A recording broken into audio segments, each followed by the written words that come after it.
What's up, you guys? Teddy Striker here, and I just watched UFC 311. That was a great pay-per-view. There's a lot of fun fights, good finishes, and the main card kicked off with Kevin Holland versus Rainier the Ritter. And to no one's surprise, to be honest, Rainier the Ritter went out there and he beat Kevin Holland. I didn't expect him to submit him in the first round. I thought he was going to beat him by decision, but that was impressive. That was a great way to continue your start to your UFC career.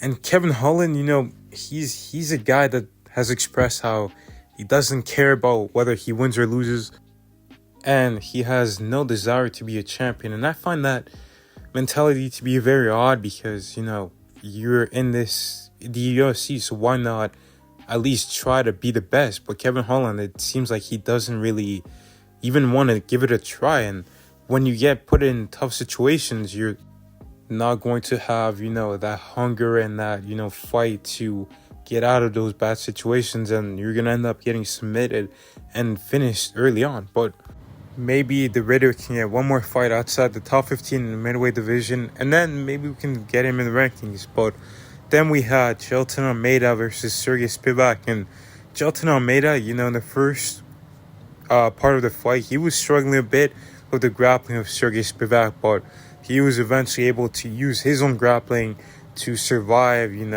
what Spivak was doing to him. And then he was able to get it done on the feet, and his striking did look pretty good in this fight. Sergey Spivak isn't the best, but, still getting a finish over a guy like that is impressive. And I think that a fight with him versus Alexander Volkov or him versus Sergey Pavlovich would be a good move for his career. But then we had Jamal Hill versus Yair Prochazka, and this was an incredible fight. Both guys came hungry, came determined. They both got knocked out in their last fights, but it didn't seem like it affected them too much. If anything, they took that and they made some improvements to the game.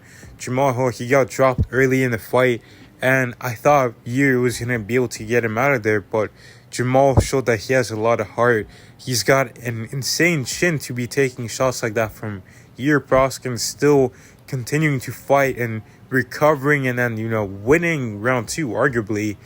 It's insane. Like, that guy is very talented and very skilled. And Yuri too, because he took some big shots from Jamal Hill, but he stayed composed out there. He was implementing some nice head movement. He looked much faster than Jamal Hill. And he was able to get it done in the third round by TKO. And then he called out Alex, and he's in a bit of an awkward spot. And I feel like, now Alex is fighting Magomed, but if Alex does get through that, Alex Pereira should fight the winner of Jan Blachowicz versus Carlos Ulberg, especially if it's Carlos Ulberg, so that it's a fresh matchup. And then maybe you can have Yuri maybe take on a Khalil Rountree in the meantime and build some more hype and more excitement and let Yuri get even better before he rematches Alex at the end of the year.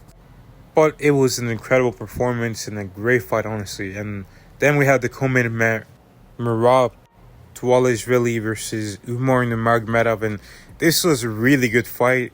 Early on in the fight, Umar won the first 2 rounds, in my opinion. He was doing really good with his striking. He wasn't really able to get takedowns, but neither was Merab. But then in the third round, Umar started to slow down a bit, and he was giving up some takedowns, and Merab made an adjustment to start going to Umar's body, because Umar, he was very fast early on. It seemed like he had a significant speed advantage over Merab, and he was using it to use. He was landing some clean punches. He was landing a few kicks here and there, but it wasn't as effective because he was on the back foot for the majority of the fight. But Merab, he was able to attack his body, keep that pressure on him, and by round 4, you could see Umar was completely tired and he was completely done. And it's just crazy, that pace that Merab is able to put on all his opponents. I mean, some of these guys are on paper they're more skilled than Merab and they should beat him, but he just always finds a way to beat them with his insane gas tank, which is the best in the UFC right now. And I don't want to see the Sean O'Malley rematch. I guess you gotta do the Peter Yan rematch. I feel like there's nothing for Merab in bantamweight, but he's just gonna have to lap the division, because at this point he's basically beaten everybody. And then we had the main event. Islam Makhachev destroyed Renato Moicano in round 1 by submitting him. Undefeated. Didn't seem like Moicano dropped Islam at one point. I wasn't sure if it was a slip or not. I wasn't able to get a clear angle of it. But, either way, Islam was able to get Moicano out of there.